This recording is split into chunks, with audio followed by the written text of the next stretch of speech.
Greetings, comrades, and welcome to the Eastern Border.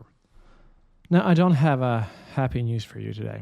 I will have some Z patriot writings once again, but the whole subject matter is a dark one. See, a Russian attack on Ukraine's largest children's hospital killed at least 2 people on July the 8th. As I was writing this, rescue workers, volunteers were sifting through the rubble at the Okhmadit hospital in Kyiv. According to preliminary reports, the strike largely destroyed the hospital's toxicology ward and shattered the windows of other buildings. Ukraine's health minister, Viktor Lyashko, later reported that the strike also damaged the oncology ward as well as the intensive care units and operating rooms where doctors were performing surgeries. The Okhmadit Children's Hospital treats as many as 18,000 patients annually. They offer a wide range of diagnostics, surgeries, cancer treatments, everything. Following the Russian attack, Ukrainian President Zelensky described Okhmadit as one of the most important children's hospitals, not only in Ukraine but also in Europe, and he's right at that. The hospital was hit during a deadly wave of Russian missile strikes on cities across Ukraine on July the 8th. In Kyiv, at least 27 people were killed and 82 injured. Vitaly Klitschko, the mayor of Kyiv, declared July 9th a day of mourning. But there is a story behind the Okhmadit. The story begins in 1894 with the opening of the Kyiv Free Hospital for Laborers and the Poor, a medical institution founded by businessman and philanthropist Mykola Tereshchenko. After the Bolsheviks took control of Ukraine in 1921, the Kyiv Free Hospital was converted into a children's hospital, which, from 1929 onwards, worked closely with the Institute for the Protection of Motherhood and Childhood, known as Okhmadit for short. In 1934, Okhmadit merged with the Institute for Adolescent Health. The hospital structure continued to expand throughout the 1940s, and after World War II, it was officially renamed the United Hospital of the Institute for the Protection of Motherhood and Childhood, Okhmadit. The construction of Okhmadit's new hospital buildings began in 2011. Following the first phase of renovations, a 26,000 square meter, nearly 280,000 square foot medical complex was put into operation in December 2017. When the second phase was completed in 2020, Zelensky himself took part in the grand opening. Zelensky said at the time, quote, "It's a wonderful, fantastic day here today. 6 new wards have been opened. This will help save the lives of Ukrainian children." The hospital, he added, now boasted the best technology there is in the world today. The renovations increased the number of hospital beds at Okhmadit from 620 to 720 and the number of operating rooms from 6 to 12. The hospital's laboratory also received more modern equipment. According to Alexander Yeshitsa, the head of Okhmadit's bone marrow transplant division, the new building opened in 2020 was damaged in July attack. After Russia began its invasion of Ukraine, Okhmadit began evacuating patients abroad or to relatively safer regions of Ukraine. But the hospital continued to offer treatment and began to admit wounded children. Ihor Mirachik, the hospital's head of surgery, told the Ukrainian news outlet NV that the staff set up 3 operating rooms, quote-unquote, downstairs because they were afraid of working on the higher floors. Quote, "We began preparing on the eve of the war, knowing all the risks. We prepared supplies so that we could continue our work without stopping in case anything happened." This hospital also had a bunch of volunteers in there from all over the world, and people sent hospital food and medicine. And to this, I'd like to say a special thank you from all of the Eastern Border to Ivo Lukashevich. I hope I pronounced that name correctly. He's a Czech tech millionaire who has now donated about $4,300,000, or basically 100 million Czech crowns for the restoration of this hospital. And I just thought it would be nice to say thank you. But carrying on with the story of the hospital itself. On March 16th in 2022, missile debris landed on the balcony of the neonatal surgery department at the hospital's grounds after a strike on a nearby building. The blast wave shattered the pediatric ward's windows and damaged the neurology ward's ceiling.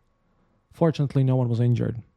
Later that month, the sale of an anti-war artwork by the British street artist Banksy raised more than 100,000 for Ahmadiyat.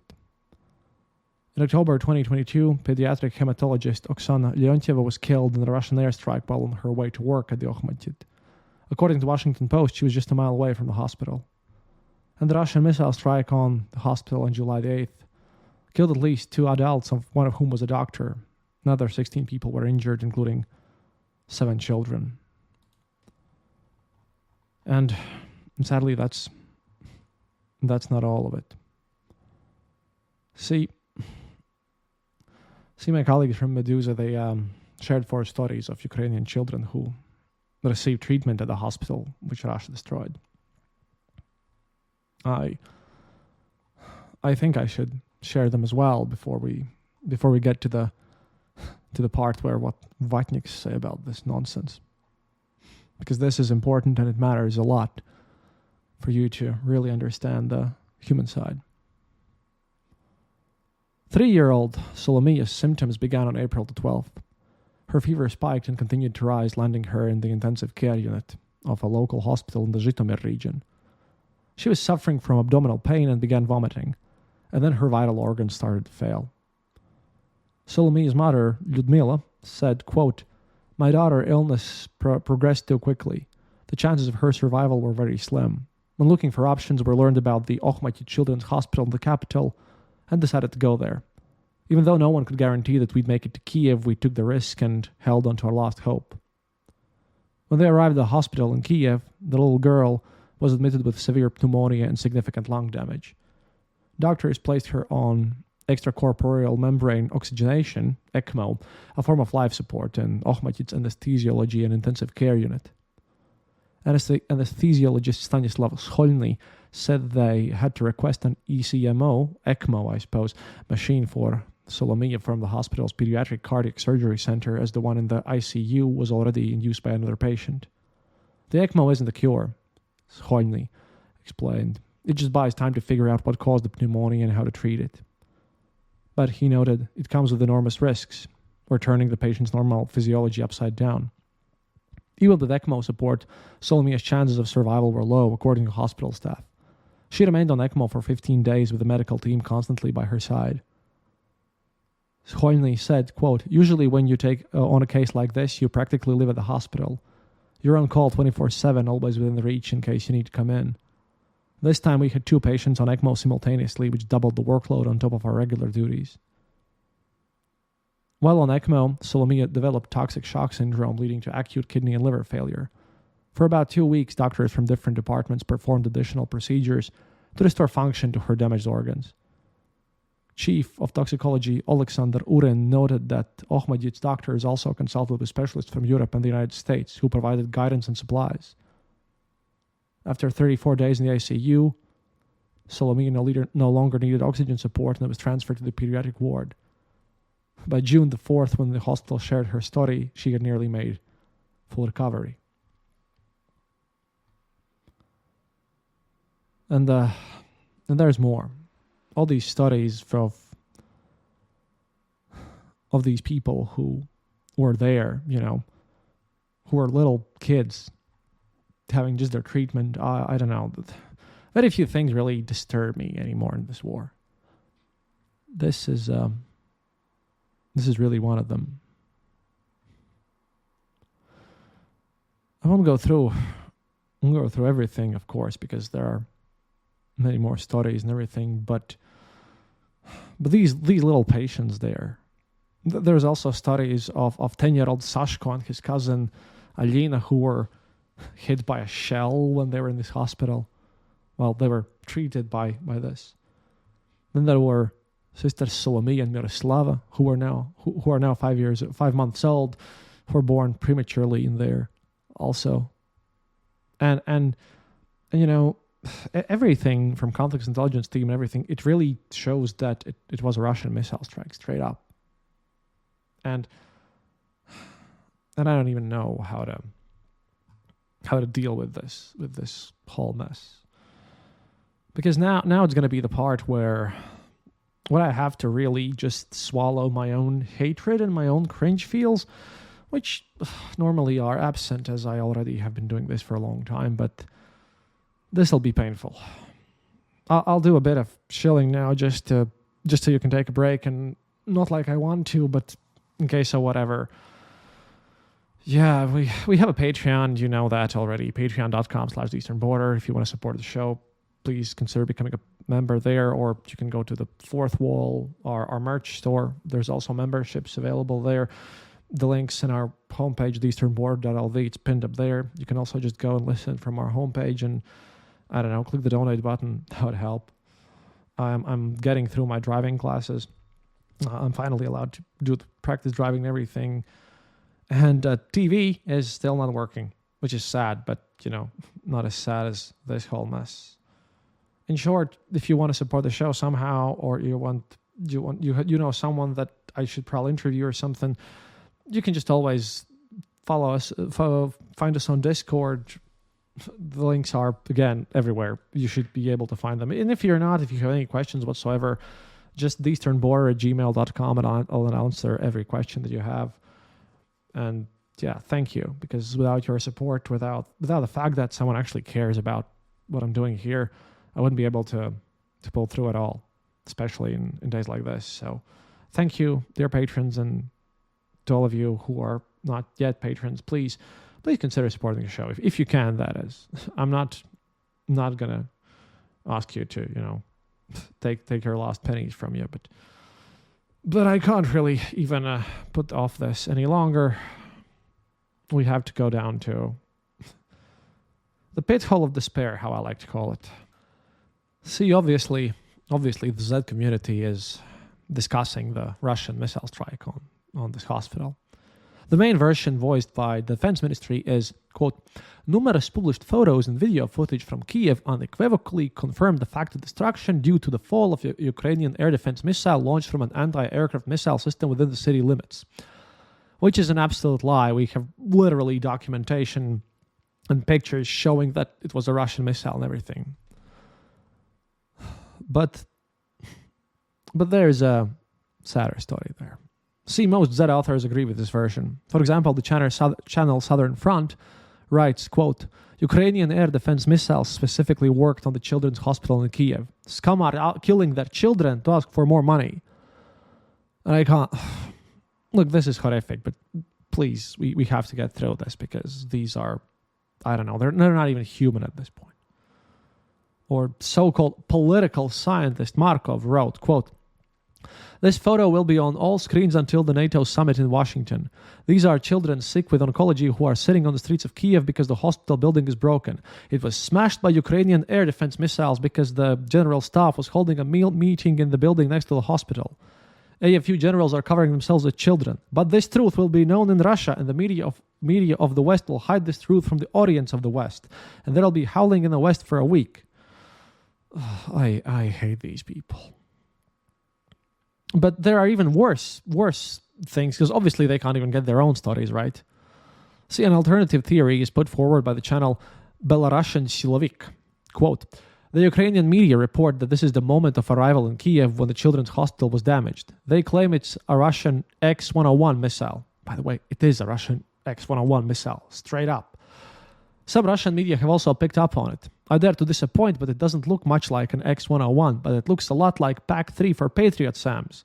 They do not emit the characteristic whistle of Russian cruise missiles and are very similar in shape to the one in the video." Well, Belarusian Silovik obviously has not seen an X-101 missile, but hey, I have nothing positive to say here. However, the most honest part of this whole situation, which really shows what's happening, is that there are Z channels which write that nothing embarrassing has happened.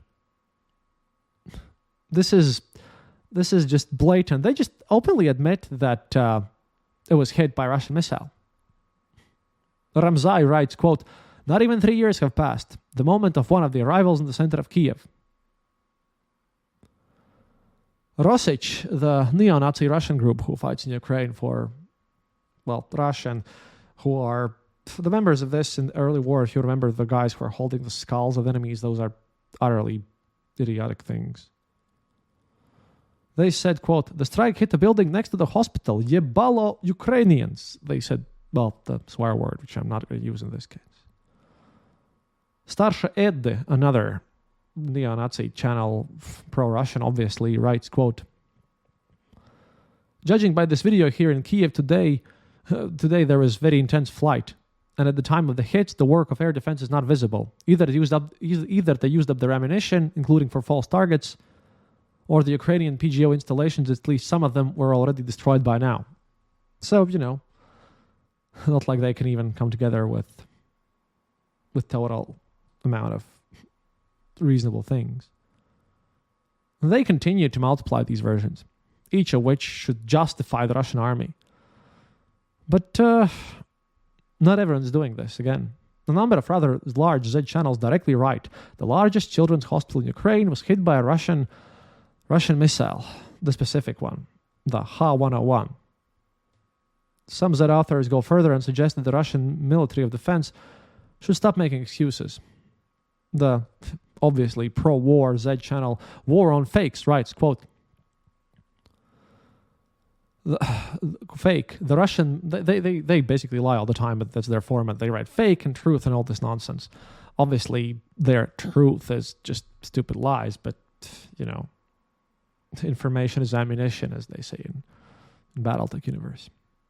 Fake, the Russian Federation purposely hit with cruise missile H-101 on the children's hospital Okhmadyet in Kyiv. This is written by Ukrainian telegraph channels and literally everyone who has half a brain. And then he says, truth. Russia struck military facilities in Kyiv and the strike on the hospital was carried out by the AIM-120 air defense missile used by the Ukrainian side from the NASAMS air defense missile system. But this is just bizarre. They want to justify strikes, but I don't even know. The channel Military Informant published the video. Quote, the moment of missile's arrival in the center of Kyiv near the children's clinic Okhmadyet, filmed by the window of by a local resident. And the channel Informant posted a screenshot from this video with the caption, the dive of the cruise missile Ha-101 on the target in Kyiv this afternoon. Like, we have very, very much Russian sources who just admit it. Voyevoda Vets is just documenting this, but it's really heavy. They write... they made a meme out of this, which is just making me just feel so angry. They wrote, Ukrainians, quote, we have been at war for years. All our skies are covered by Western air defense. Ha-101 yelling, fuck you, bastard. But the channel Rybar, one of the more kind of larger and sort of respectable Z channels, makes a special emphasis on the fact that during missile raid on Kyiv, air defense was not working. Quote, in general, the footage of alternating arrivals of 6 cruise missiles H-101 at the target in Kyiv strongly resembles the first half of 2022 before the beginning of large deliveries of first Soviet and then Western air defenses. The fact that the city, very tightly covered by modern American and European SAMs, was defenseless against today's raid illustrates the effectiveness of some of the measures taken by Russian armed forces, including the direct defeat of air defense systems on the distant approaches to the capital. Just I have no words. But perhaps the most revealing text was written by Z author Roman Saponykov, another total bastard. Quote, I don't like the anti-crisis of our media on the events in the former Ukraine. All this digging in the varieties of shit in the style of what kind of missile head is flying there. I don't give a shit at all. And then he has 11 points. 1. The strikes were, are, and will be carried out for the purpose of demilitarization and denazification of former Ukraine, as well as for the neutral status of former Ukraine, recognition of the Russian language, Russian Crimea, Donbass, and new territories. 2. The strikes are carried out on military infrastructure, on air defense systems in particular. 3. To avoid strikes, it is necessary to accept the peace plan of our president. 4. If something is not clear in point 3, read point 1. 5. Ukraine lost its subjectivity a long time ago. If not for Western arms supplies, the war would have ended in the summer of 2022 at most. Ukrainians should remember this. 6. In fact, the war is with the West. The West prolongs this banquet as long as it deems necessary, so as long as Western arms supplies are going on, strikes will be made. 7. Dissenters and those who do not understand, read paragraph 1. 8. In view of point 6, we do not care about collateral losses of the West's tools. If you are bitten by a dog, you will make claims not to the dog but to its owner. 9. Excuses are the domain of the weak. When the United States chased the natives across the desert and, for example, shot up weddings, they simply ignored the incident. 10. Justifications are the province of the weak. I don't remember that war criminals in the former Ukraine justified the strikes on Donetsk and Belgorod. They didn't need to, you attack. And finally, 11. The goals of the special military operation will be achieved. Now, here I just want to say that in once I totally agree with the president of my country and Lithuania as well. And I do have to say that at this point, I mean, if you hear someone saying that Putin should remain in power and that this whole thing is some sort of justified or something, I would just cut these people out of my life. I cannot even look at these pro-Putin people as humans anymore. I have lost this. This is just pure evil to the case that I haven't been this shocked and damaged since I made the last episode about how Russians treat children in their occupied territories. This is just horrible. But this whole violence and everything, I think this is more Z channel stuff, because just to move away from the whole hospital issue, we have other stuff that is slightly more optimistic. You see, sometimes these Z authors can't hold their nerve and write extremely frank and very angry posts about how no one but them seems to need war. And I hope that they all go to Hague, and if they accidentally explode, I don't care anymore. And they claim that the people are wrong because they want peace. The military command does not apparently solve any of the problems and sacrifices people for another woodsman's hunt. And the main thing is that everyone lies to everyone endlessly. This time, the nerves of the author of the very huge, big pro-war channel, Ramzai, just could not stand it. Quote.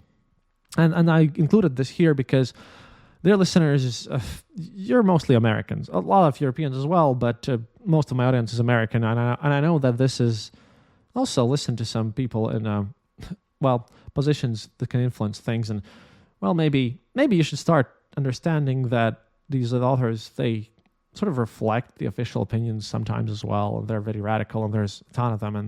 And if they say that, these things about the West, maybe you should start taking them seriously, because here's what Ramzai had to say about all this stuff. Quote, I wanted to say a few words about our main enemy.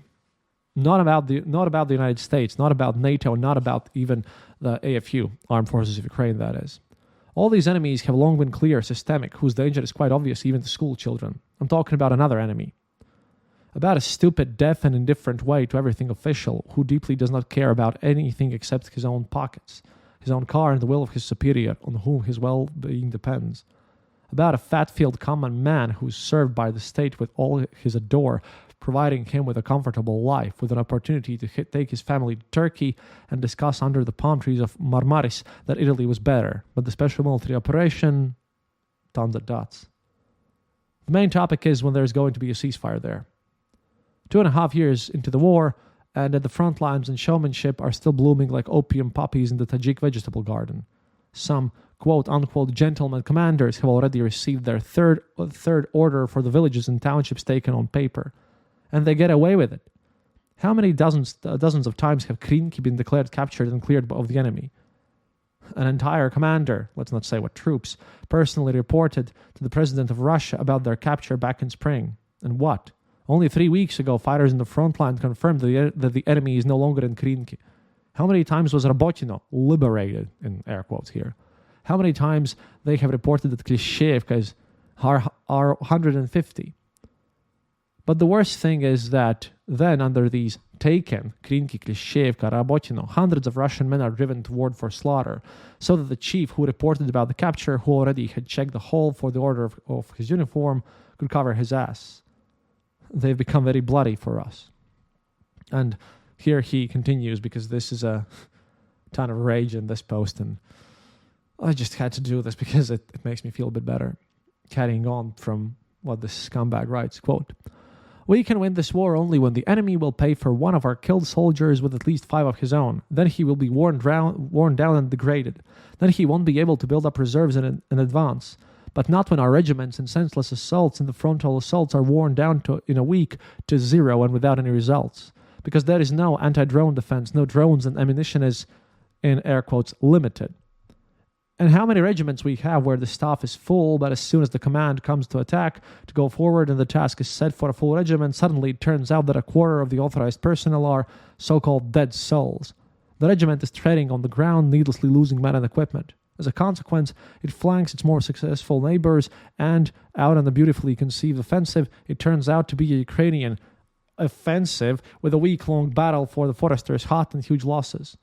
Have we seen many such warlords on trial? I personally saw none, but they kept Commander Popov in a cell, hanging new charges on him just to bring the case to trial and thus cover their military prosecutor's ass. For a whole year, drones have been keeping the infantry from raising their heads. Every cart is being chased by swarms, and for a whole year we have been hearing stories from military officials that soon this problem will be solved. But so far at the front, they see more people's REB, products produced by enthusiasts, than, more effective than those of the Russian state military-industrial complex. Until now, most of the drone detectors are bought with their own money by the soldiers. Until now, there is a continuous flow to the front of the cars of volunteers carrying to the frontline sites thermal imaging cameras, Mavics, mask nets, first aid kits, generators, and a whole list of other equipment are urgently needed by the front. We are at a very dangerous point in the war, the point beyond which we will either mobilize and crush the enemy, snatch from him such an important victory for us, hard, bloody, but a victory, or the weight of our systemic problems, bureaucratic sluggishness, Philistine indifference, and apathy will drive us into the bottomless swamp of, and here he puts it in air quotes, truce. And, well, that is true, which is why I want to inspire everyone, just take this thing seriously. I mean, out of all the things, children's hospital strikes should force you to take this very, very seriously. So that's what really matters here. The author of the Z channel, Dupichok Designer, is terribly indignant that while the people of Ukraine demonstrate real patriotism, by the way, in Russia only the TV talks about patriotism. And in reality, the warring fellow citizens prefer to profit. Not even surprising, to be honest. Ukrainians sell Gen 3 for $585. That's its real price. Subscription fee of €60 per month. This is the real price of the European subscription, taking into account currency conversion and other things. Only €10 markup. Before our recent action with delivery to the trenches, our bar girls sold Gen 3 for $250,000. That is $2,000. Now, on average, they give it for $130,000, $140,000. That is in rubles, in thousands. That is a markup of only 3 times. The subscription fee varies from €140 to €300 for the version without the ability to work on the move. Is it really easier for Ukrainians to buy Starlinks than for our bargain shoppers? And taking into account logistics and taxes, any imported goods become 2 or 3 times more expensive. Except that Starlinks are banned for sale in Russia. They are imported and sold in the black, and no taxes or duties are paid. While we have all the media shrieking about Russian ideas and patriotism, making them a screen for personal enrichment, Ukrainians really rallied, and all the people are helping the front. A bargainer is worse than a Ukrainian. The one who advertises bargains is the same scum. Well, this is true, and I'm thankful and glad that we are all participating in this, after all. But another very interesting story is told by the Z author Das Basta Draw. A trial has begun in Moscow against 2 Muscovites who, quote-unquote, desecrated the, quote, People's Memorial to the heroes of the special military operation on Varvarka. The main idea of the author is predictable and not very original. He's very dissatisfied with his own Russian people, with people of Moscow. Again, the wrong people are caught, decent people are supported, but the war and its heroes are not. Quote, Let me remind you what the point is. One spring night this year, 2 drunken soy scumbags were walking past the memorial. It is not known what was going on in their alcohol-fogged brains, but they decided to overturn vases and bouquets and trample the flowers brought by people wishing to honor the memory of the fallen. Thanks to the joint efforts of volunteers and law enforcement agencies, the degradants were quickly found. Strangely enough, the detainees turned out not to be some degraded, marginalized people, but decent young people, students of the higher school of economics. There is nothing to be surprised about. During the investigation, the young people, and he asks in questions, are they people, were placed under house arrest. In general, whether long or short, but the case came to court. And what was the surprise of the volunteers caring for the memorial when, having appeared in the Tverskoy court, they were confronted firstly with a fairly massive group of support for the vandals, and secondly, they heard the speech of the defense lawyer. It turns out that the line of defense was based on the fact, and he quotes here, since the memorial is popular, read unofficial, it is not a memorial at all, but a complex of vases and shovels that can be bought at any stall. It follows that there can be no punishment for the destruction of this complex, so that the boys should be urgently understood, forgiven, and released, for they have already suffered during the investigation. And then the court takes a pause. Naturally, the case will not be limited to one session, and the author here thinks that it will not be limited to two. But he continues, one thing is already clear. In the third year of active hostilities, we have in the middle of capital, just a stone's throw from the Kremlin, people who are not afraid to walk around, who do not pull at all on the country in which they live and feel at ease, nor its symbols nor the memory of the guys who gave their lives for such boys to continue to exist. And strangely enough, not much has changed the lives of such people, well, except for the absence of McDonald's and everything made by Apple. They're not afraid to demonstrate their position. They have supporters who come to court and wish the volunteers, among whom there are real combatants, to die soon. And if someone expected to hear at last the court hearing some at least nominal apologies, or to see at least a shadow of remorse in the faces of the defendants, I don't have much news. It may be news to some, but the enemy is no longer on the other side of the front line. He's right there. Curving his lips, he sees off the Z letters on chevrons on cars with contemptuous glances, demonstratively turns away when he sees military uniforms in public spaces, and shows his anti-war stance openly. And this will continue. I wanted to include this because this will continue, especially since, every normal human being literally would not support anyone who's bombing children's hospitals at all. Because obviously I think this attack at the children's hospital was made because of political reasons. Because some people up there, they either want to crash the morale, which won't happen, or they just want to do something which would cause some anger. Or I think it's lashing out on anger or something political, because the people are not as supportive as Putin would want them to be. But in our final news today, another strike at journalists, which I always mention here, because, the Russian Prosecutor General's office has declared the Moscow Times an undesirable organization, banning the independent English language newspaper from operating in Russia.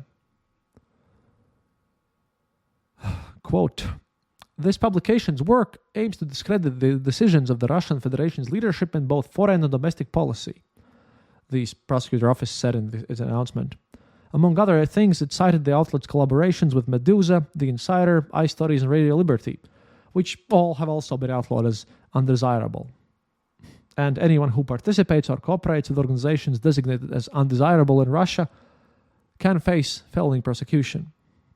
The Prosecutor General's office also noted that it previously blocked the Moscow Times in Russia, quote, due to the systemic publication of materials containing false socially significant information aimed at discrediting the activities of our country's state authorities in conducting the special military operation. But, it's to be expected, sadly.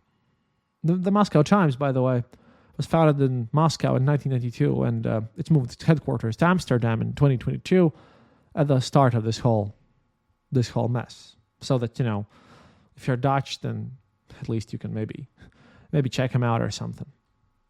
But yeah, that's it for today, and I'm, to be honest, horribly exhausted. This has been very, very difficult for me emotionally to even discuss all these things. But again, it seems to me that all these strikes and weirdness that's going on, you see, this just shows that they just want to strike and cause a lot a lot of just damage at random. They're using these kids as some sort of, in the hospital, as some sort of a bargaining chip so that there will be some talks. But there, at this point, I consider that no talks are possible whatsoever. I mean, Russia just has to be defeated. I will feel that anything else is a massive failure and a failure of the West. The Ukrainians are brave and they're fighting their hardest. But how can we, all of us in the EU and the United States, how can all of us in the Western world even claim that we're standing for something good, that we're better, if we're just not delivering enough aid? How can people still, be pro-Putin at this point? I simply don't understand. But maybe it's good that I don't, because that shows that I still have, humanity remaining. But today more than every other time, I just want to remind you that happiness is mandatory. And what that means, and why I picked this slogan, by the way, for those of you who maybe don't know, is that this show started out as just Soviet history episodes and everything, right?